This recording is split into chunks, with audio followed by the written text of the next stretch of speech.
বউ, আরে ও বউ, বেলা যে হয়ে এলো। বলি, গাছ থেকে কি রস পাড়তে যাব না নাকি? তা যাও না, এত দেরি কেন করছো? ওই দেখো, রসের ভাঁড় সব পোড়া দেওয়া আছে, ওইগুলা নিয়ে যাও। এমন সময় তাদের মেয়ে কাজল এসে বলল, বাবা, রোজ সকালের ভেতরে রস আনতে তুমি একা যাও, আজ আমাকেও সাথে করে নিয়ে চলো না বাবা। শোনো পাগলি মেয়ের কথা, এই শীতের সময় এত সকালে জঙ্গলে গেলে তোর ঠান্ডা লেগে যাবে। তুই বাড়িতেই থাক মা, আমি এই যাব আর এই আসবো।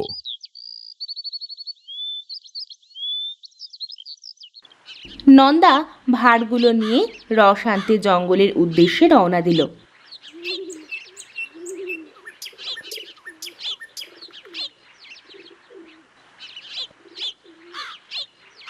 জঙ্গলের ভেতরে গিয়ে দেখলো একটা সুন্দরী মেয়ে খেজুর গাছের গোড়ায় দাঁড়িয়ে কাঁদছে।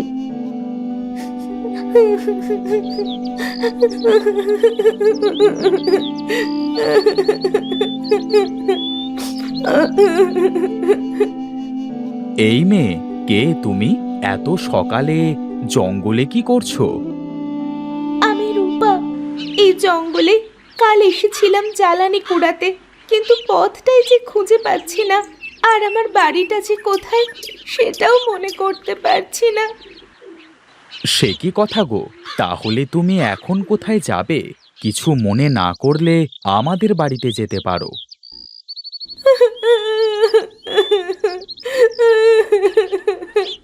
যেতে অবশ্যই পারি, তবে তুমি যদি আমাকে বিয়ে করো। হ্যাঁ, তুমি যদি রাজি থাকো তাহলে আমার কোনো সমস্যা নেই।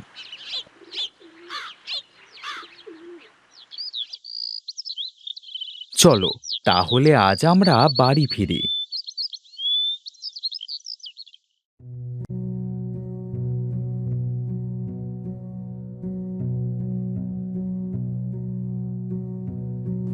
নন্দা রূপাকে বিয়ে করে বাড়ি নিয়ে গেল।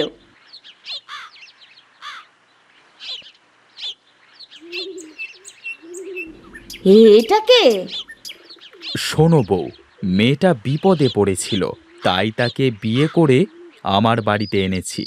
আজ থেকে তোমরা দুই বউ মিলেমিশে একসাথে থাকবে। কিন্তু আর কোনো কিন্তু তোমার মুখ থেকে আমি শুনতে চাচ্ছি না। হ্যাঁ বুবু, তুমি রাগ করো না, আজ থেকে তোমার কোনো কাজ করতে হবে না, সব কাজ আজ থেকে আমি করব।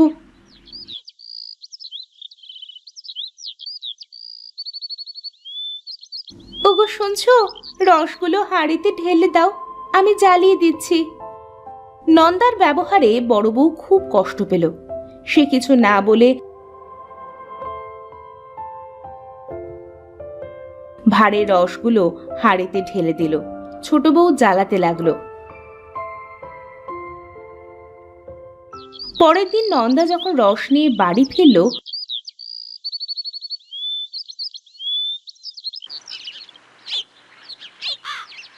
তখন ছোট বউ বলল, ওগো শুনছো, আমি ভেবেছি আজ যে গুড় আমি জ্বালাবো তা দিয়ে জিলাপি বানাবো। কি বলছো কি ছোট বউ? গুড়ের জিলাপি? আগে তো কোনোদিনও নাম শুনেছি বলে মনে হয় না। আজ তো শুনছো, আমি বানাবো, তোমরা খেও। আমার হাতের গুড়ের জিলিপি যে খাবে সে কোনো দিনও ভুলতে পারবে না। তোমরা বসো, আমি এখনই বানিয়ে নিয়ে আসছি।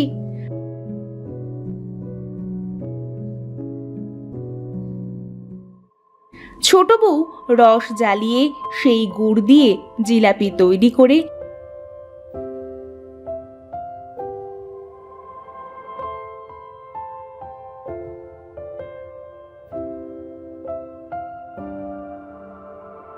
বাড়ির সবার সামনে দিল।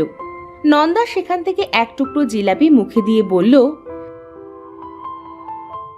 আহা, কি স্বাদ! মনে হচ্ছে অমৃত খাচ্ছি। বড় বউ, আজ থেকে এমন ভালো ভালো খাবার তৈরি করা ছোট বউয়ের কাছ থেকে শিখে নেবে। খুব মজা হয়েছে, নাও খেয়ে দেখো। এই কাজল, এখনো খাচ্ছিস? আজকে আর খেলতে যাবি না? হ্যাঁ রাকা, যাবো। একটু দাঁড়া, আমি এই গরম গরম জিলাপিটা তো আগে খেয়ে নি।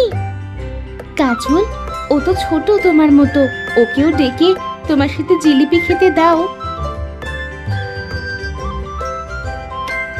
রাকা এক টুকরো জিলিপি মুখে দিতেই ছোট বউয়ের চোখ দিয়ে আগুনের ফুলকি বের হয়ে রাকা শরীরে লাগলো। এতে রাকা বশ হয়ে জিলাপি খাওয়া বাদ দিয়ে সেখান থেকে উঠে জঙ্গলের দিকে হাঁটা ধরল।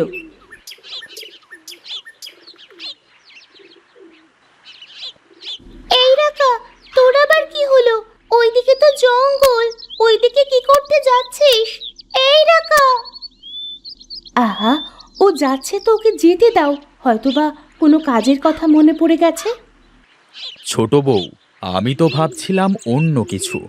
ভাবছিলাম যে আমি একটা দোকান দেব, সেখানে তুমি গুড়ের জিলাপি বানিয়ে দেবে। খুব ভালো হবে গো, তোমার কথাটা আমার বেশ পছন্দ হয়েছে। কাল থেকেই আমি গুড় দিয়ে জিলাপি বানিয়ে দেব, আর তুমি সেটা বিক্রি করবে।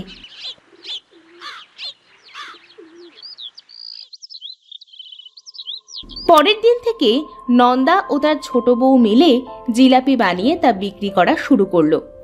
গুড়ের এই জিলাপি অন্যরকম স্বাদ থাকায় তার দোকান থেকে জিলাপিও বিক্রি হতে লাগলো অনেক।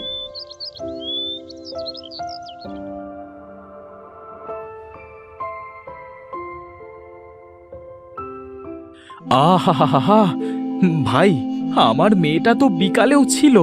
ও বলেছিল তোর দোকান থেকে জিলাপি খাবে, তারপরে আর বাড়ি ফেরেনি।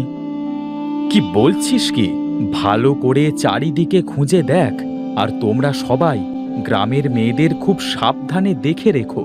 জানি না গ্রামটায় কার কুনজর পড়ল।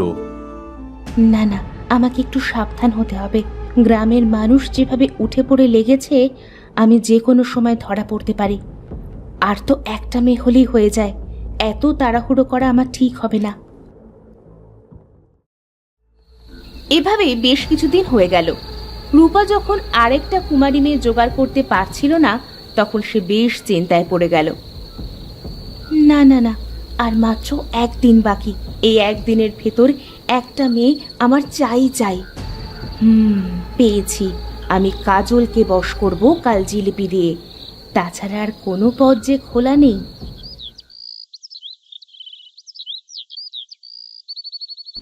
পরের দিন ছোট বউ গুড়ের জিলাপি বানিয়ে কাজলকে খেতে দিতেই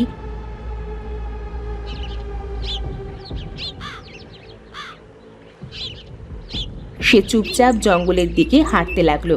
আমাকে এর সাথে যেতে হবে, এই গ্রাম আমার জন্য আজই শেষ।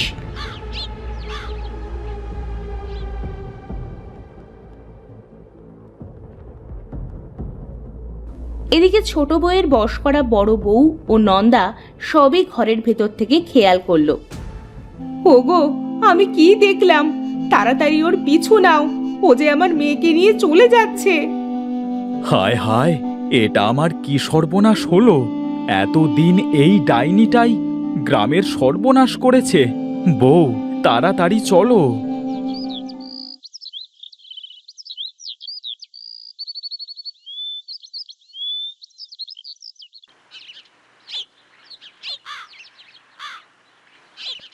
তারা ছোট বউয়ের পিছু নিতে নিতে জঙ্গলের ভেতরে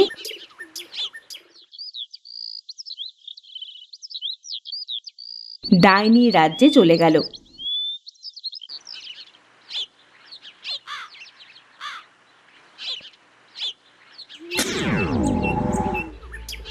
মা, তুমি কালই জাগবে। তোমাকে আমি সুস্থ করেই তুলব মা। মা, আমার 21টা কুমারী মেয়ে জোগাড় করা হয়ে গেছে। এদের সবাইকে বলি দিয়ে কাল তোমার ওই প্রাণ ভোমরা টিয়াকে গোসল করিয়ে দেব, তারপরেই তুমি আবার সুস্থ হয়ে যাবে।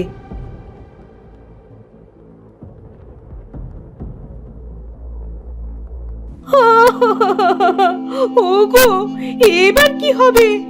আমার মেয়েটাকে বলি দিবে। গিন্নি, তুমি চুপ করো, কেঁদো না। আমার কথা মন দিয়ে শোনো। ওই টিয়াকে আমরা মেরে ফেলবো। এদিকে ডাইনিটা বাইরে আসার পরেই নন্দা ও তার বউ সেই টিয়া পাখিটার কাছে গেল।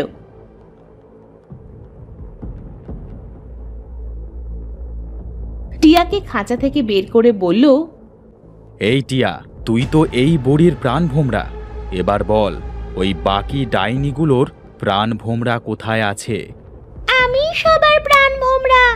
ওই মেয়েগুলোর রক্ত দিয়ে আমাকে গোসল করালে বুড়ি সুস্থ হবে, আর ডাইনি বুড়ি সুস্থ হলে বাকি ডাইনিরাও সুস্থ থাকবে। হাঁ করে দেখছো কি? পাখিটাকে মেরে মেয়েগুলোকে মুক্ত করো আগে। এমন সময় ডাইনিটা সেখানে চলে এসে নন্দার হাতে পাখিটাকে দেখে খুব রেগে গেল। তোদের এত বড় সাহস, তোরা এখানে এসে এই পাখির গায়ে হাত দিয়েছিস? বিশ্বাসঘাতক! গুড়ের জিলাপি দিয়ে মানুষ বশ করে তাদের মেরে তুই এখানে বাঁচতে চাইছিস? তোর আশা কোনো দিনও পূর্ণ হবে না। আমি এক্ষুনি তোর এই পাখিটি মেরে ফেলবো। দে বলছি, আমার পাখিটাকে আমাকে ফিরিয়ে দে। মরে গেলাম রে।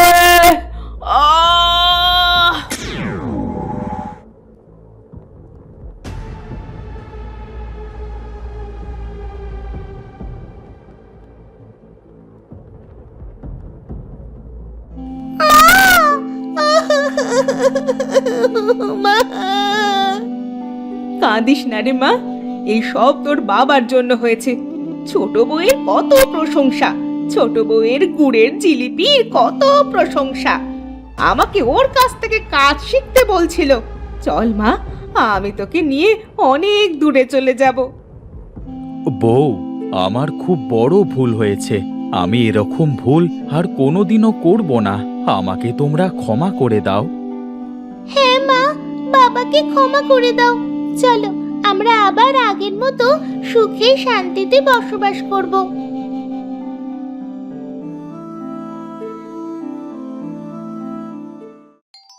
এরপর নন্দা তার বউ আর মেয়েকে নিয়ে বাড়ি ফিরে এলো। আর আগের মতোই তারা সুখে শান্তিতে বসবাস করতে লাগলো।